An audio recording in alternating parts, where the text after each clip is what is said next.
Bienvenidos a Cancha Afuera, a su primera temporada.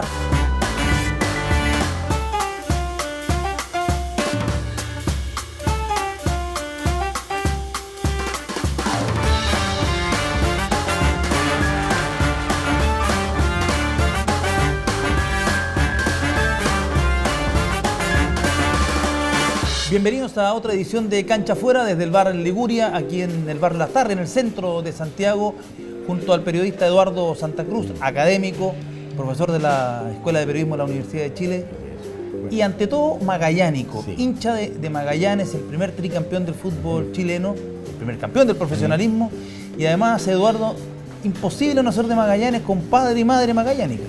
Sí, aunque a veces los hijos asumen al revés, ¿no? Claro, por forma de rebelión se ponen contra el equipo de los padres, pero en este caso no ocurrió así, pues efectivamente mi padre y mi madre, los dos hinchas de todos los domingos, hinchas del fútbol además, para ellos en la casa, yo lo conservo hasta hoy día, el fútbol el fin de semana es probablemente la principal alternativa de entretención, ¿no? Sea quien sea quien juegue, ¿no? Obviamente Magallanes con mayor razón, ¿no? Entonces, desde que tengo recuerdo, me recuerdo de la campaña en el año 56. ¿No? Ah, ¿desde allá? Desde ahí. Antes, yo sé que me habían llevado al estadio, pero no la recuerdo. Crónica de un encuentro fue un libro que trabajaste tú, sí. que escribiste, y recién hablabas de la familia. Se ha perdido el concepto no me refiero a ese concepto de que la familia vaya al estadio, sino que la familia que participe del fútbol, que entienda el fútbol casi como un ritual. Yo creo que en alguna medida sí, es decir, un poco por la experiencia, como digo, personal, de ver que el fútbol en general es una de las entretenciones fundamentales dentro de la casa, ¿no? Y eso se expresaba de mil maneras, ¿no? En esa época, cuando yo era niño, joven, ¿no? Hablando fines de los 50, década de los 60, en los campeonatos internacionales de verano, en que se había una definición del título, me acuerdo, por ejemplo, la del 61 entre la Chile y la Católica, ¿no? Dos definiciones, porque en esa época no había tiros penales, claro. Se iba a otro partido más, y a esa mi papá, mi mamá iban a ir igual, si fuera, aunque no podían perderse una instancia de ese tipo. Entonces, yo diría que eso es lo que se ha perdido, no tanto el hecho de que un poco como la familia como grupo vaya... Claro. No, simplemente que el fútbol sea una alternativa masiva de entretención y de participación. Pero ustedes tenían además, me imagino, dos cosas en la casa para estar cerca del fútbol. La revista Estadio y la radio. Por supuesto. La radio jugaba un rol claro, todos sabemos, la tele comienza a fines de los 50, 60, pero la tele llegó a la casa el 63, ¿no?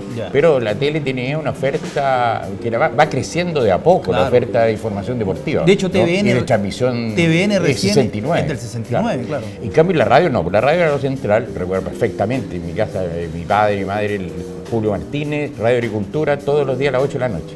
¿No? De 8 a 8 y media, y sobre todo el fin de semana, porque lo que hacía Julio Martínez ahí es que hacía un resumen de cada uno de los partidos de la competencia, ¿no? Lo cual para la época era pensándolo ahora, era bastante difícil, ¿eh? Porque tenía información de los goles, del público, de todos los datos de todos los partidos de regiones, y los tenía a las 8 de la noche. Ahora los partidos se jugaban a horas... empecemos a criticar a horas humanas. 3 de la tarde. 3:30 de la tarde, domingo, 4 de la tarde, qué sé yo, ¿no?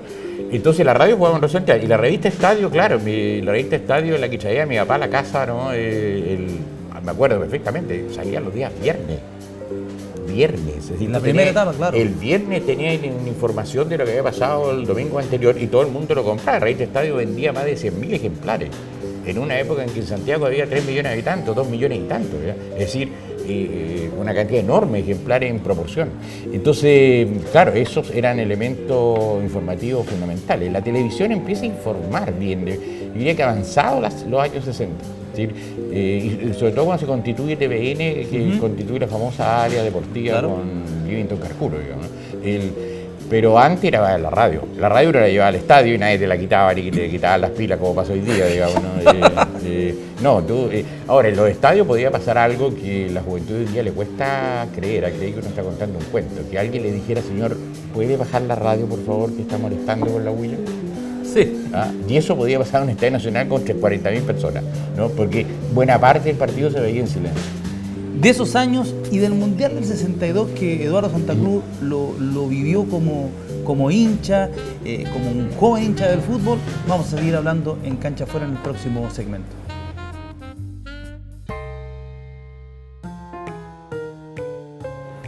Retornamos a Cancha Afuera junto a Eduardo Santa Cruz. Nos habíamos quedado en ese fútbol de familia y en el recuerdo del fútbol local.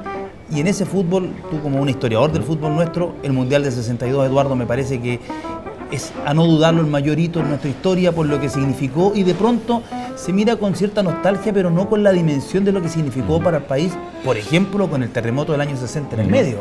Sí, exactamente, porque claro, habría que, podría ser un poco largo, pero habría que colocar en el contexto lo que era el país, lo que era la sociedad chilena, lo que era el fútbol chileno. Hay que pensar que todavía no había televisión. Todavía, bueno, para qué decir internet o cosas así, digamos. Entonces, la información que uno tenía de los equipos europeos, por ejemplo, era a través de la revista Estadio, a través de la radio.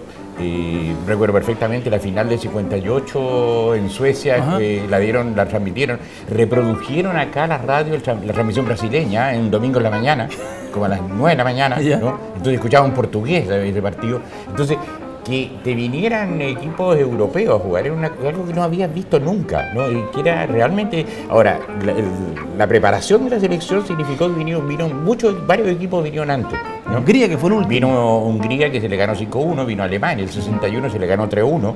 Eso incluso ya decía algo, parece que podemos competir. Y lo que yo siempre le digo a los jóvenes, es decir, la afición chilena, lo único que pedía de esa selección es que no hiciera el loco. O sea, se suponía que los otros equipos eran mucho mejores. Que collereara. Que hiciera un papel digno. Si a nosotros nos hubieran dicho, mira, de los 3 partidos de la serie, Italia, Alemania, Suiza, perdemos los 3 1-0, lo firmamos todos ahí, en esa época. Claro, porque se habría competido, ¿verdad? Lo que se pedía no hacer el ridículo. Ahora, pero además el Mundial fue mucho más que un partido de fútbol. O sea, se arregló la Avenida Mata, todos esos jardines que hay en la Avenida Mata en medio fueron para el Mundial. El campo de deporte. El campo de deporte, la Villa Olímpica. Es decir, se trató de...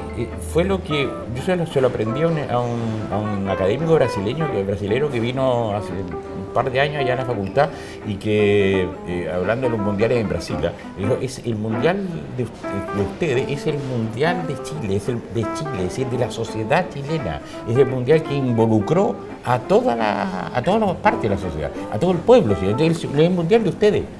Hicieron lo que pudieron hacer, lo mejor posible. Ahora, no fue el mejor del mundo, no lo mejor, no fue perfecto, no, pero fue lo mejor que la sociedad chilena pudo hacer. Una cosa que logró la organización del Mundial, yo creo que está bien planteado en la serie que se hizo, es que involucró al país. Al país, claro. Involucró a todo el país. Entonces, se empezó a meter y a preocupar incluso de esas cosas, ¿no? De hermosear la ciudad, de crear plazas. La Avenida Mata al medio era un peladero de tierra.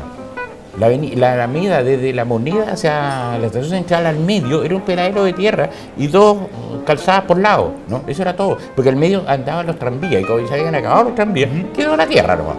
Bueno, eso se convirtió en jardines, ¿verdad? Porque se trataba de hacer mostrar la mejor cara posible. Y como digo, de involucrar a toda la gente. ¿Y desde el juego cómo lo viste el Mundial del 62? Y desde el juego, como digo, lo que se pedía era no hacer el loco, hacer un equipo digno que compitiera, y efectivamente eso se logra. El equipo juega mucho más de lo que uno pensaba, que iba a jugar, ¿no? Es decir, parte ganando. Bueno, yo vi la famosa batalla contra los italianos, que también hay una serie de mitos creados ahí. ¿A todos los partidos en Santiago? A todos los partidos. Mi padre, yo tenía 12 años, mi padre compró un abono para él, uno para mi mamá y uno para mí. Se demoró 2 años en pagarlo, o sea, 24 cuotas pagar eso. Porque efectivamente el precio de la entrada era como si hoy día la galería te cobraran 25.000 pesos, una cosa así, digamos, unas 5 veces o 6 veces lo normal. Entonces te daban una chiquera, una especie de chiquera donde venían las 10 entradas, una por cada, porque bueno, era un mundial de 16 equipos y en Santiago había 10 partidos. Entonces vi desde el primero con Suiza, 30 de mayo, que ya se va a cumplir un nuevo aniversario, hasta el último con la final de Brasil-Checoslovaquia, ¿no? notable recuerdo. Vamos a seguir en el próximo segmento con Eduardo Santa Cruz, pero ya hablando de su amor, del manojito de Claveres, de Magallanes.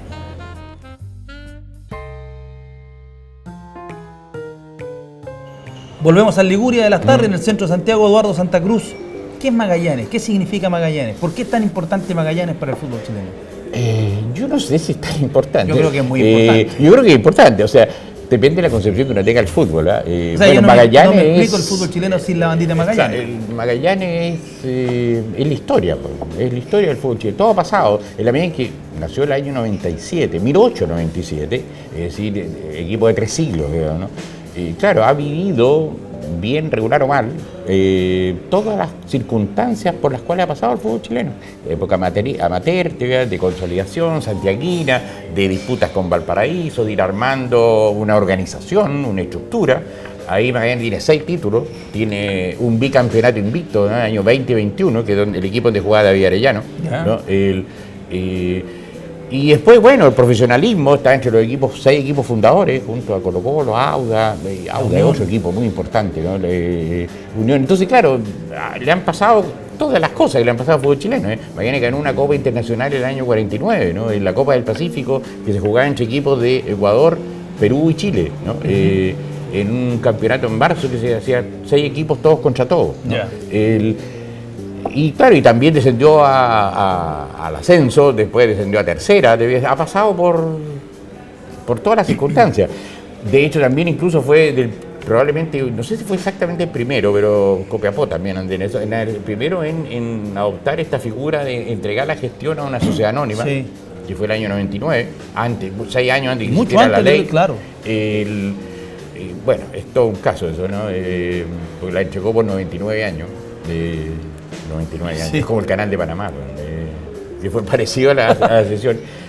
Bueno, y ahí está, el club sigue existiendo, hay una corporación, se convirtió en corporación hace poco, cosa de un mes, una reunión, mis hijos participan, 2 de mis hijos participan en las reuniones, porque la idea es esa, que vayan, no sea el club de los viejitos, ¿verdad? Sino que sea gente entre 30 y 40 años, en el centro de Santiago, como siempre hemos sido equipo de Santiago, ¿no?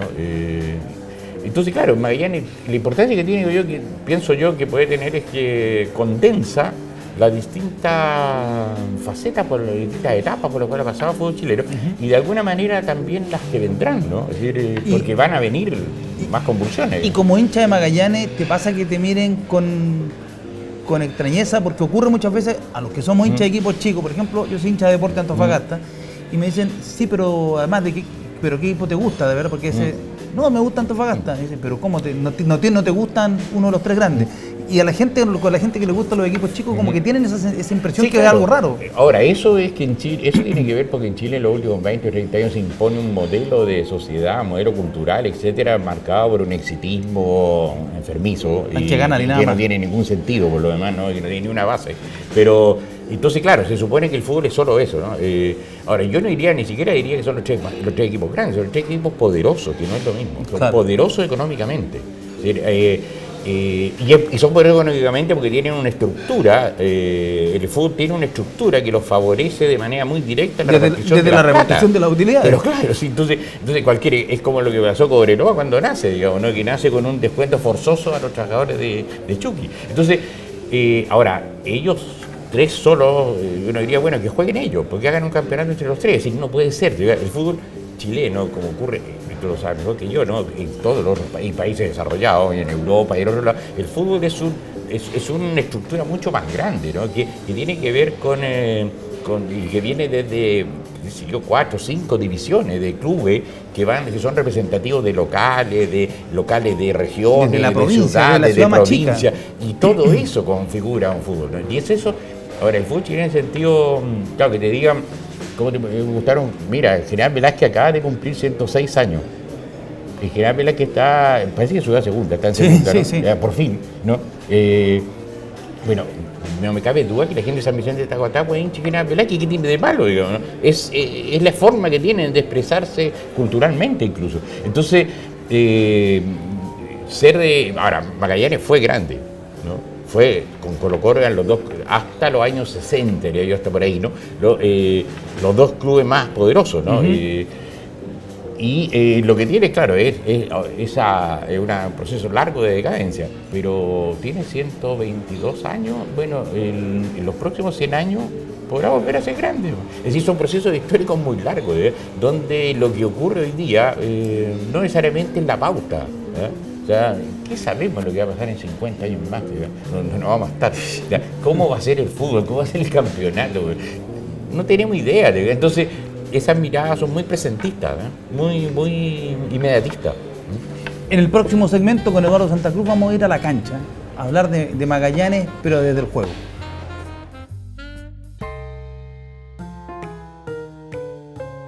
Seguimos con Cancha Afuera, desde el Liguria a Lastarria, Eduardo Santa Cruz. ¿Cuáles son tus mayores recuerdos desde el juego en Magallanes? Los años 60 fueron duros para Magallanes, los 70 sobre todo. Pero los 70, por ejemplo, hay un jugador como el Polilla Espinosa, que está instalado en el imaginario colectivo como el delantero bravo, bueno y goleador. Sí, efectivamente, y que pudo haber tenido probablemente un futuro muy distinto. Él debutó en Magallanes en el año 70, debutó jugando contra Colo-Colo y le hizo 2 o 3 goles. Y era un tipo bajito de estatura, muy rápido. Bueno, Polilla le decían por lo molesto, ¿sí? Para las defensas, es decir, bajo, rápido, jugaba con las dos piernas. Claro, no tenía cabezazo, eso sí, ¿no? Pero jugaba con las dos piernas. Tenía mucha facilidad de remate. Una gran facilidad de remate. Y hacía muchos goles. Él salió goleador en el 72.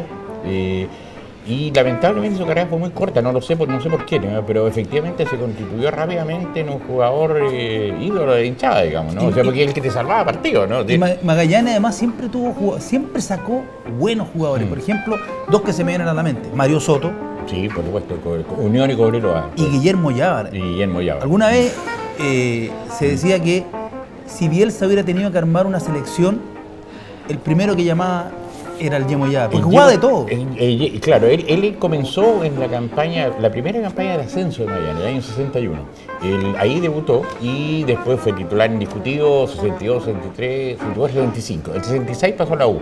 Y en la U también tuvo varios años, fue campeón. Después fue campeón con la Unión Española, en fin, hizo una campaña larga. Es más, Guillermo Llávar fue goleador del fútbol chileno en Unión Española en el año 73, siendo mediocampista. Siendo mediocampista, porque él jugaba de mediocampista. En esa época el 10 no era lo que fue el 10 después, ¿no? El que hacía ese juego de armador y de eje del equipo era el 8, claro. Chamaco, por ejemplo, ¿no? Chamaco Valdés, o Jorge Toro. El 10 era lo que yo llamaría un media punta, una cosa así, ¿no? Era como el tándem, el 9-10. Claro, y 9 y 10, exacto. Claro. Beirut, por ejemplo, en Colo-Colo jugaba de 10 también. El que Comesen que hacía mucho eso. Exacto. Y Llávar era de una técnica pero depuradísima, ¿no? Hacía lo que quería con la pelota. Entonces, él hacía muchos goles siendo 10, ¿no? Y como tú dices, fue goleador por la Unión en el 73. Y de Mario Soto, que incluso Mario Soto, por ejemplo, Edgardo Marín lo eligió el año 75, incluso en Revista Estadio, como el mejor jugador del campeonato, jugando ya por Unión Española. Sí, no, Mario Soto empezó en el Magallanes también a finales de los 60, yo creo que 62, 69, de lateral derecho. Empezó en el mismo equipo que empezó que fue entrenador Roberto Hernández, el Guagua Hernández, que también empezó en Magallanes. Sí. Y Mario Soto después pasó a ser central. En esa época jugaban 4 atrás, línea de 4, con 2 centrales muy marcados, digamos, uno por la derecha, uno por la izquierda. Bravos los centrales. Bravo, y complementándose mucho, había pareja famosa, ¿no? No, pero además eran bravos los centrales. Sí, no, sí. Ahora, tendía a ver a veces uno más bravo y el otro más elegante. Qué sé yo, ¿no? En el caso de Colo-Colo, por ejemplo, es el 23, ¿no? Rafael González y Leonel Herrera. Y Mario Soto, claro, se destacó rápidamente y rápidamente lo vendieron, que era como el karma de Magallanes, sacar jugadores y rápidamente, por la falta de recursos económicos, porque eso, Magallanes siempre ha sido un equipo que no tiene nada debajo, o sea, no tenía, digamos, no tenía industria, no tenía empresas, no tenía ciudad, eran los socios los que lo mantenían. Entonces, el tema de los recursos va a ser siempre un problema que lo llevó a muchas crisis, ¿no? A crisis muy tremendas. Entonces, claro, el vender jugadores era una forma fundamental de financiamiento. Entonces, Mario Soto, claro, jugó un poco tiempo en el Magallanes y de ahí pasó a Unión, después a Cobreloa. Y del equipo de Eugenio Jara, de los comandos. Los famosos, ahí hay otra mitología, otro mito, ¿no? Estos mitos quiero decir no es que sean mentiras, sino que son discursos que se construyen, ¿no? Que los hinchas muchas veces construyen, y que son relativamente inexactos. Eugenio Jara había dirigido el año 79 a Independiente Cauquenes en el ascenso. y había hecho una muy buena campaña. Ese año fue el año que nosotros estábamos en el ascenso, Magallanes estaba y sale subcampeón. Y sube con Iquique fue el campeón. Y subimos el 80 a primera. Y una de las cosas que se hace es contratar a Eugenio Jara. Entonces, pero le pasan un presupuesto ultra estrecho, ¿no? Entonces Eugenio Jara busca jugadores por aquí y por allá y arma un equipo y instala un modo de jugar que se adelanta mucho en el tiempo. Eso que se habla hoy día de la presión alta. Ahí tenían al arquero el sudafricano, Watterson.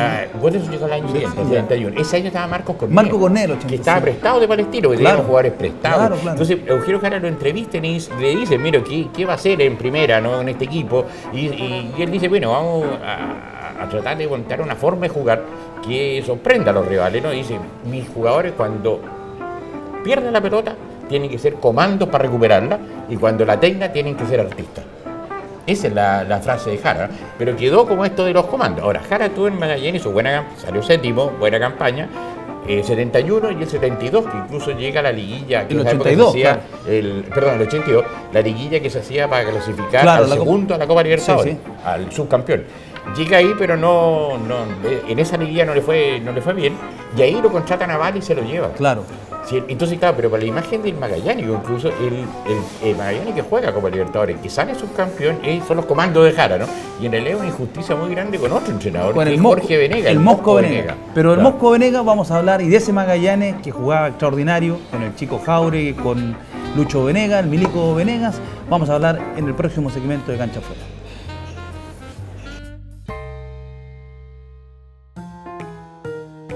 Seguimos, Eduardo Santa Cruz, desde el Liguria, aquí en el centro de Santiago, hablando de Magallanes, ese gran momento de Magallanes en los 80, haciendo la aclaración histórica y muy pertinente de cuál realmente fue el equipo de los comandos, y ese equipo que después dirige el Mosco Venegas, Jorge Venegas, que agarra ese equipo en la temporada 83, cuando el fútbol chileno después del Mundial de España 82 quedó bien desarmado entre lo económico y las competencias. Sí, no, vivía un caos. Vivía un caos. Pero ustedes agarraron una campaña extraordinaria y llegaron a la Copa Libertadores, clasificaron el 83, pero la jugaron el 85. Exactamente. Bueno, ese era el parte del caos, ¿no? Claro. Era un campeonato de 24 equipos, un manejo desastroso de los que manejaban el fútbol, que eran todos dirigentes ligados al régimen. Todos los clubes impagos. Huelga, de todo, ¿no? Es decir, y en ese largo campeonato que terminó en abril del 84, y por eso que se jugó la Copa Libertadores el año siguiente, porque la Copa Libertadores se juega en el verano, o sea, comienza en el verano. Ese es el equipo efectivamente que gana una liguilla final con Cobreloa, la Chile y la Católica, ¿no? El último partido con la Católica, le gana 3-0. Era un baile. Una demostración. Era un equipo de jugadores muy hábiles, muy técnicos, de poca envergadura física, ¿no? Más bien pequeño, y que lo que llamaríamos hoy día hacían un juego fundamentalmente de posesión, ¿no? Todos hacían goles, es decir, se descolgaban, ¿no? Laterales, Medina, por ejemplo, por la derecha, ¿no? Extraordinario simulador para los penales, Chico Medina, extraordinario. Sí, ahora le hacían, pero lo que pasa es que eran tan pequeños y flaquitos, ¿no? Menuditos, de físico, que los topaban y caían, pues, ¿no? Entonces ellos en la media cancha evitaban el roce sobre la base de tocarla, ¿no? Y de una gran técnica. Pero claro, entrando al área buscaban el roce y iban a dar al suelo. Estaba Lucho Pérez, el Chico Pérez, que lo ponían de lateral en ese tiempo. Lucho Pérez comenzó de lateral, yo me acuerdo el partido, incluso el partido fue ese año en la Copa, estas copas de apertura que hacían como apoyagol, que además, jugando con la Católica en San Bernardo, apareció Luis Pérez de lateral derecho. En ese mismo partido apareció Basay, que era muy jovencito, ¿no? Apareció Vilche. Era una juvenil espectacular. Sí, buenos jugadores. Espectacular. Y bueno, ahí a Basay, cosa que recordaban el otro día cuando estaba jugando Curicó Palestino, que Basay había jugado por Curicó, ¿no? Claro, fue a préstamo. Fue a préstamo en el año 84 a Curicó. Y entonces, claro, ese equipo de Venegas tenía esa impronta que era muy distinta a la de los comandos de Jara del año anterior. Lo que ocurre es que clasifica el 84 para jugar el 85 con Colo-Colo, van los dos. Y el 85, Venegas también se va al Auda, y el 85 vuelve Jara a Magallanes. Y hacen una Copa de Libertadores bien digna, incluso ganan en Montevideo. Claro, y todo, bueno, siempre los magallanes, que decir la mala suerte de Magallanes. Claro, eso siempre nos toca la peor, siempre nos toca bailar con la fea, siempre nos toca la peor. En esa época la Copa de Libertadores eran de 2 países. Claro. Grupos de 2 países. Nos toca Peñarol y Bellavista, Colo-Colo, Magallanes, y además clasificaba uno. nosotros le ganamos a Bellavista aquí, empatamos con Peñarol aquí, le ganamos a Bellavista en Centenario y perdimos 1-0 con Peñarol en Centenario. Y no bastó, no fue suficiente. Y ganamos 1-0 con un gol de Luis Pérez, de Chico Pérez, de tiro libre. Un tiro libre. En el Centenario, claro. Nos vamos a ir al último segmento de Cancha Afuera y vamos a hablar del fútbol y la dictadura.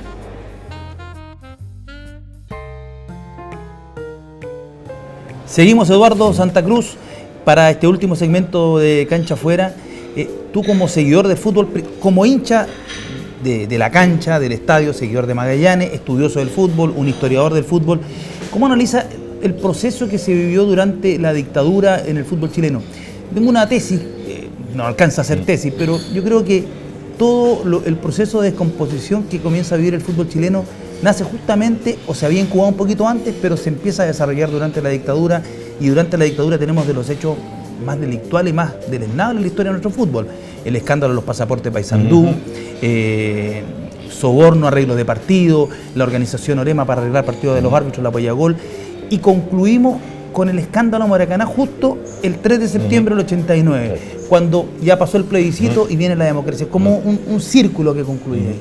Sí, efectivamente, yo comparto esa idea de que lo que ocurre con la dictadura es que una estructura que tenía el fútbol profesional chileno de los 30 es destruida por la dictadura. Ahora, eso no digo que esa estructura fuera perfecta, ni mucho menos, ha tenido una serie de deficiencias, ¿no?